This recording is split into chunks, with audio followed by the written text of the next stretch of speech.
Alors bonjour tout le monde, mon nom est Jean-François Esculier, physiothérapeute. On est présentement au congrès de l'Association américaine de physiothérapie, le CSM 2017 au Texas. Donc, je viens tout juste de finir ma présentation sur les modifications au patron de course chez les coureurs ayant un syndrome fémoro-patellaire. Alors ce qu'on a fait dans l'étude, c'est qu'on voulait évaluer premièrement quels sont les effets immédiats des modifications au patron de course chez les coureurs ayant un syndrome fémoro-patellaire, autant d'un point de vue symptôme que d'un point de vue biomécanique. Donc, si on modifie le patron de course de quelqu'un, est-ce qu'il va immédiatement y avoir une réduction des symptômes ou non, ou est-ce que ça prend peut-être plus de temps? Et qu'est-ce qui se passe au niveau des forces appliquées aux genoux, par exemple, et des forces de réaction au sol? Alors, ce qu'on a fait, on a recruté 32 coureurs ayant un syndrome fémoro-patellaire et on les a soumis à 3 modifications de leur patron de course.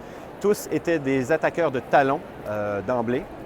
Et on les a soumis à 3 modifications. La première étant d'augmenter la cadence par 10 la deuxième étant d'adopter une attaque de l'avant-pied et la troisième étant simplement avec une consigne de courir en faisant moins de bruit.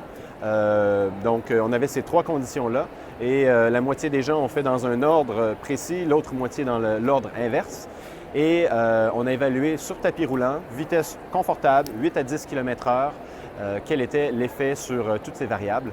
Et on a classifié les gens comme étant des gens qui répondaient ou non à l'intervention selon la réponse de douleur. Et ce qu'on a trouvé, en fin de compte, c'est que parmi les 3 interventions, on avait plus de gens qui répondaient à une modification de l'attaque au sol, donc les gens qui attaquaient avant-pied. Il y en a plus qui disaient « j'ai immédiatement moins mal » que les autres interventions. La deuxième étant l'augmentation de la cadence et la troisième étant le fait de courir en faisant moins de bruit. Et ce qu'on a remarqué aussi, c'est que c'était directement relié à une réduction des forces au niveau du genou et une réduction des forces d'impact au niveau du sol.